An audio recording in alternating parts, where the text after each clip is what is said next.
Hi, Leticia. Yes, Hi, Anna. How are you doing today? Hello. very well, thanks. I just want to say it is a pleasure to speak to you today. I watched this movie. I had to pull out the tissues. Was not expecting what I was going to get out of this. And congratulations for getting this on the Tribeca Film Festival as well. Thank you. So, Thank you. it's a big deal. Yeah, I want to get that out there. Yeah, this is don't you let me go is premiering at Tribeca 2024. Of course, directed by you guys, two amazing directors. And like I said, I went into this blind, not knowing what I was gonna get, what I was expecting, and I dare say I definitely wasn't disappointed at all.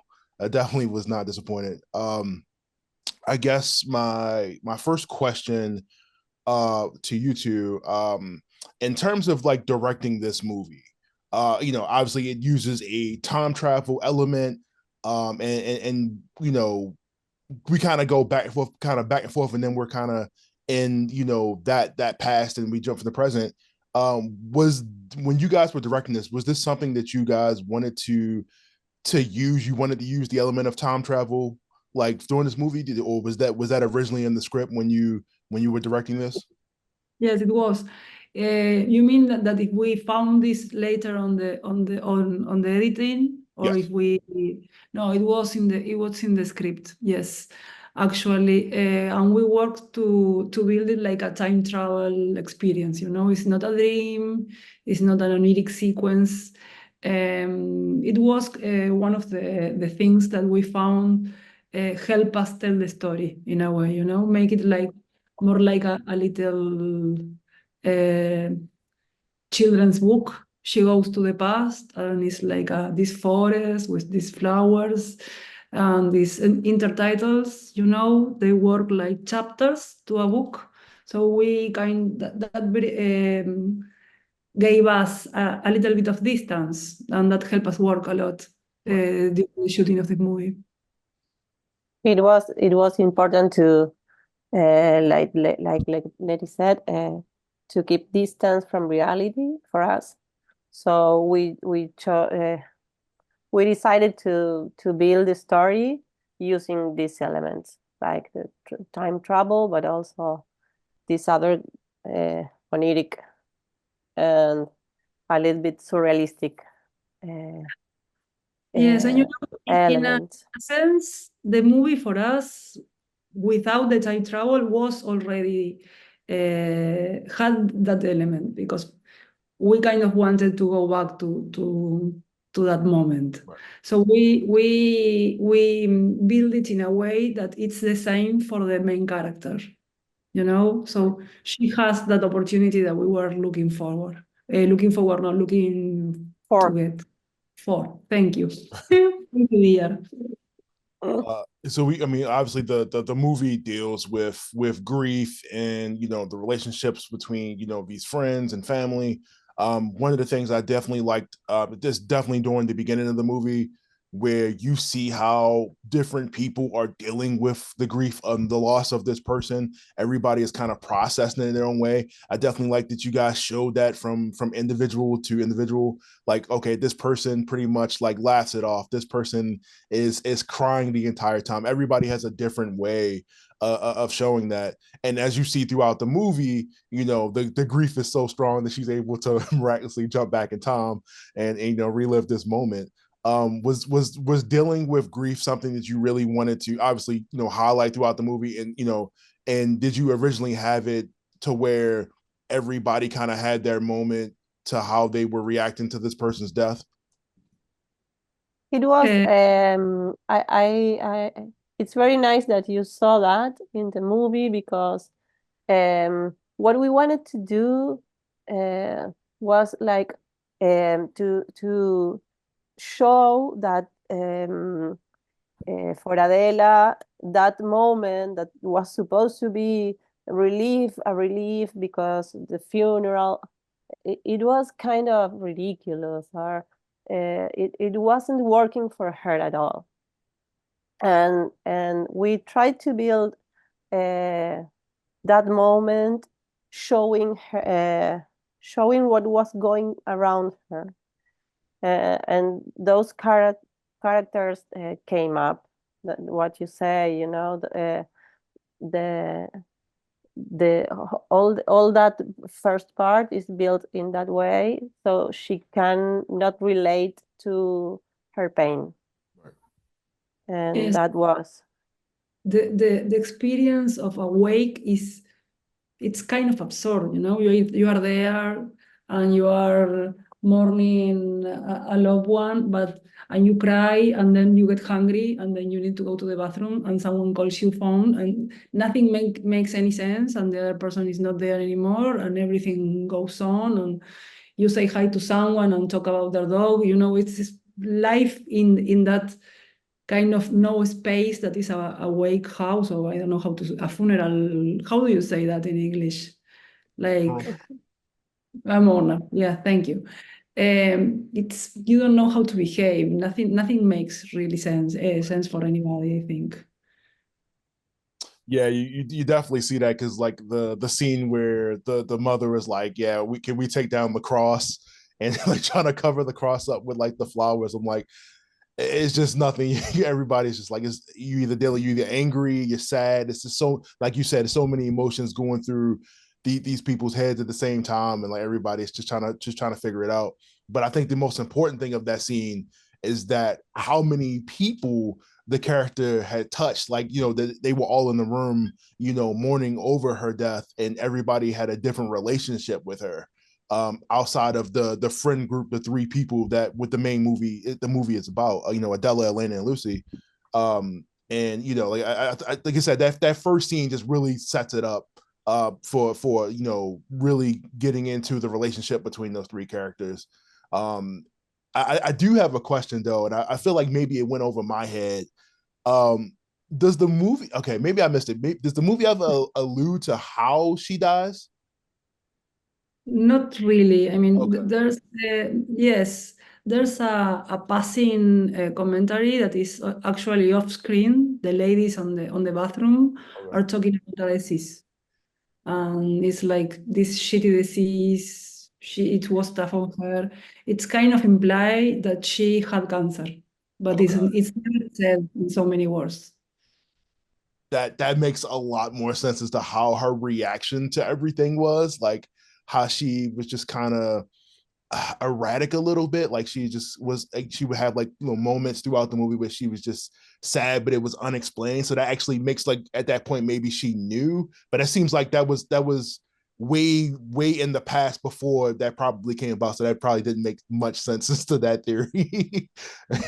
But she's okay. She's like living her life. It's not a, it's really the past, you know. She has, everybody is a grown up at the beginning of the film. Everybody has kids. Everybody, you know, that thing that you notice about all these other people is the community, in a way, around her. You know, the old lady who take care of the cat and the people she work with. I mean, it's like a whole life in the middle between one part and the other of the scene of the movie.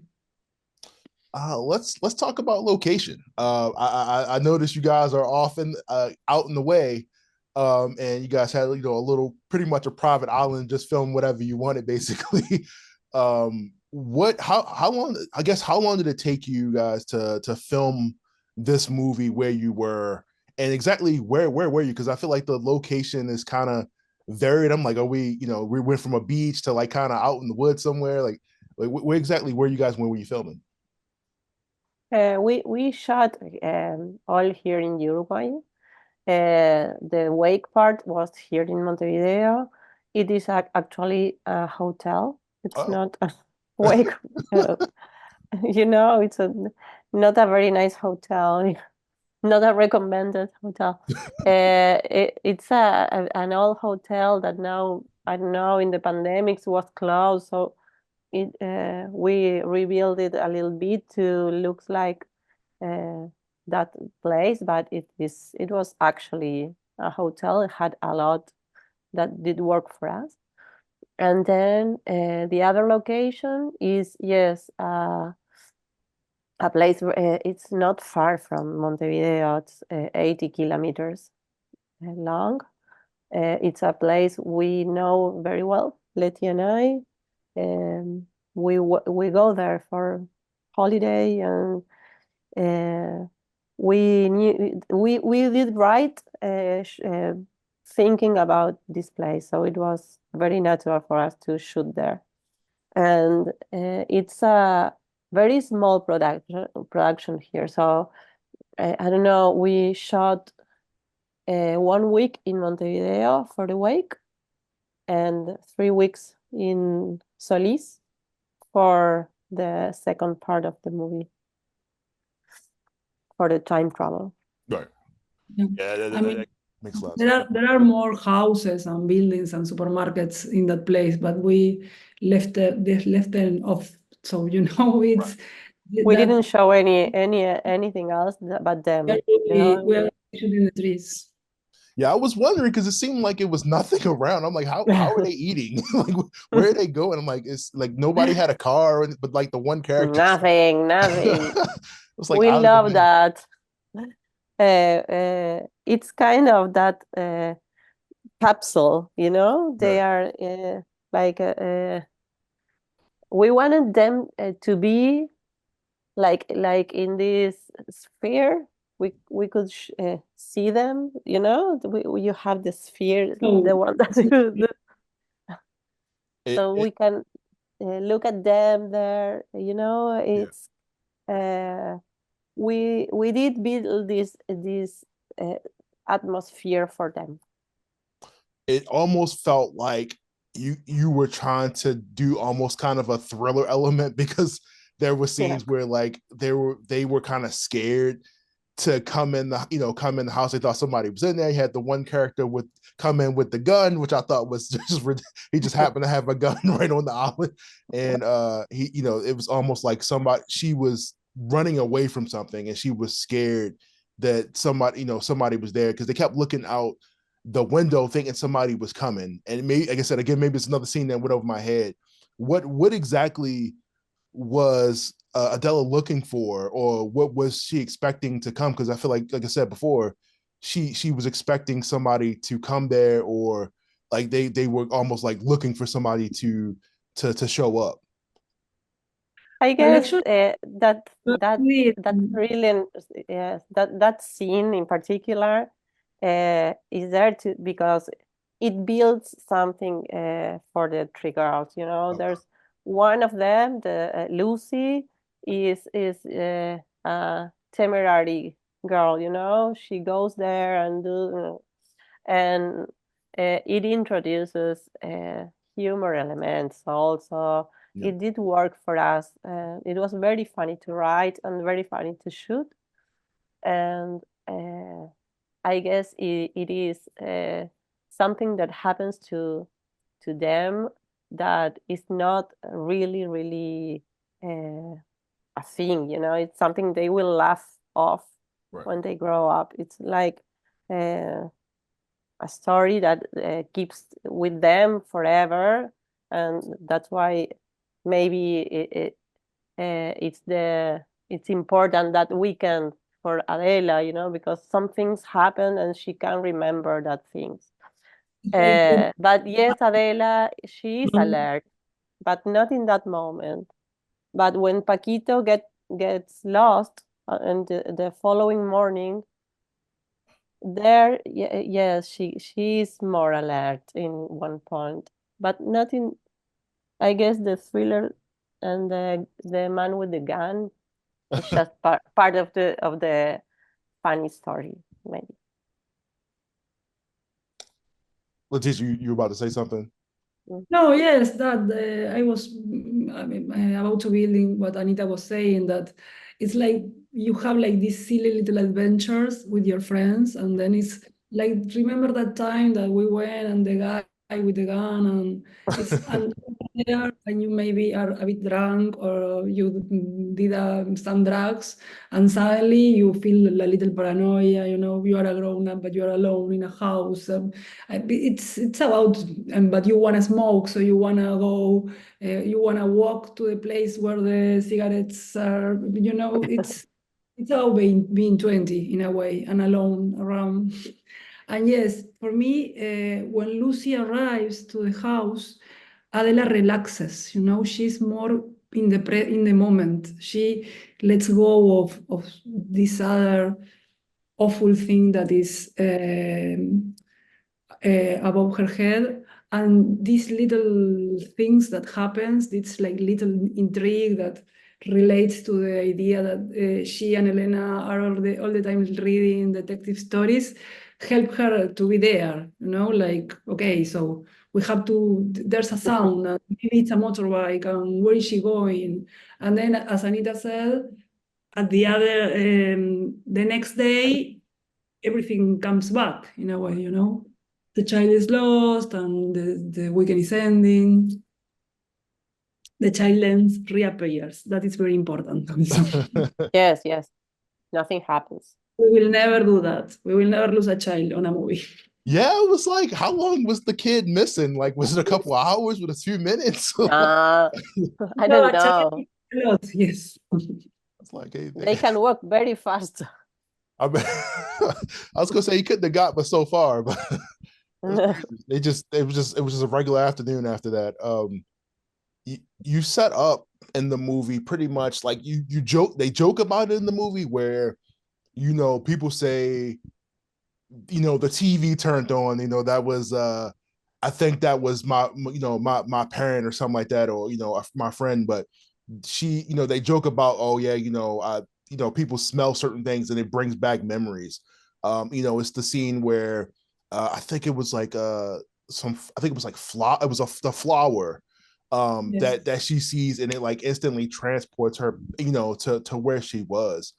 And you know, I was thinking, like, as far as like, you don't really jump into the time travel thing to the point where she's able to change the past, but more so it's more like a dream or a memory that somehow she's able to interact with and not really not change anything.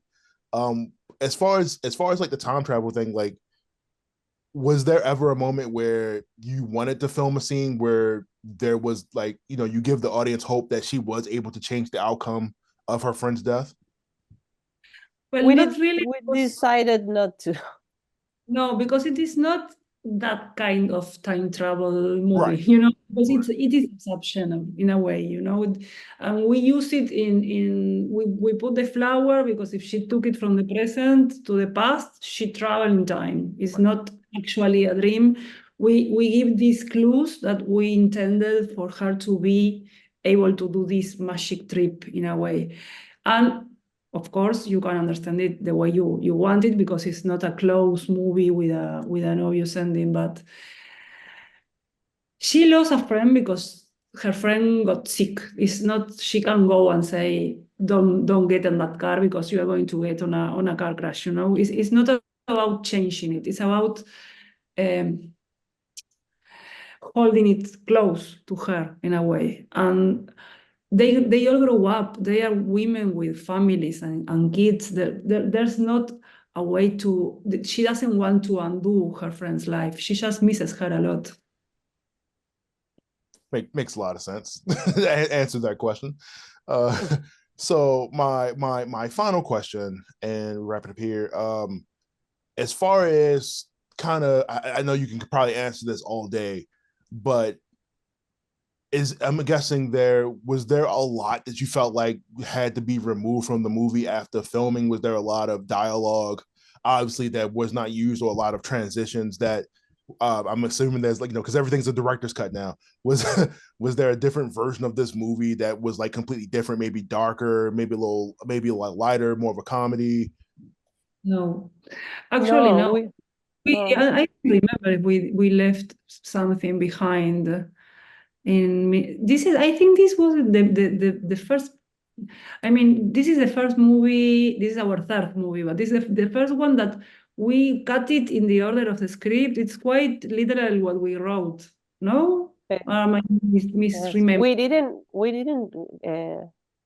We shot everything. We shot what you see is what we shot. I think We yes, it is a director's cut because, but we all do we shoot in that way. You know, it's our production or movie, and everything we did right, and the script is very similar to the movie. Yes, everything is there. Yeah, So it's a there's very close friend, and she was watching the material while we were shooting, and she said, "Well, maybe this you need another take of something." You know, we took her advice when we were shooting actually, and then we shoot in two blocks. We shoot first the second and third part, and some months later the wake. So we have already cut and put together some part of the movie when we shoot the beginning. I don't know. It's the first time that we work this way, and it worked. No, what do you say, Anna? yes, it was great because no, it was very. It was Sometimes for us. we Yeah, yes. It try was. to. Yes. No, it was like didn't took too many days of shooting, but they No. were intense, so it did work for us.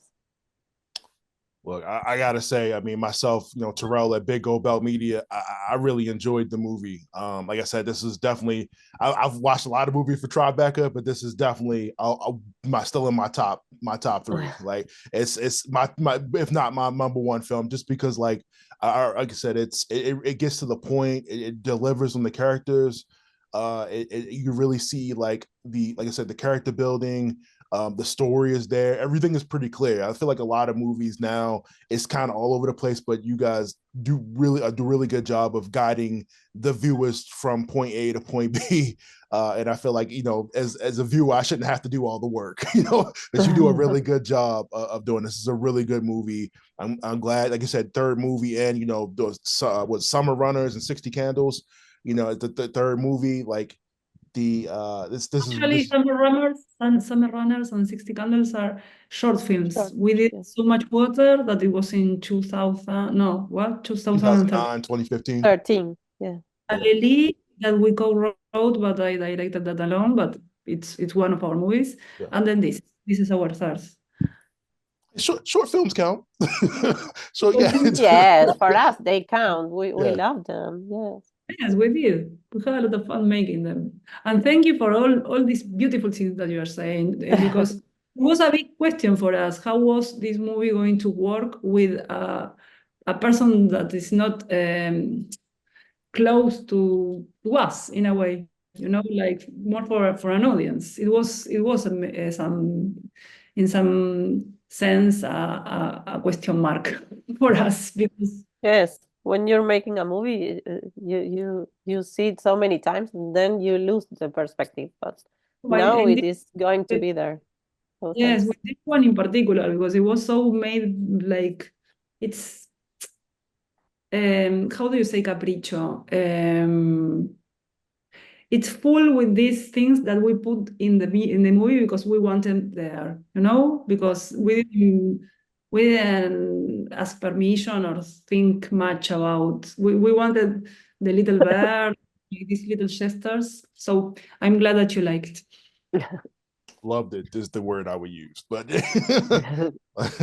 but thank you so much. I really appreciate it. I've been looking forward to this all week.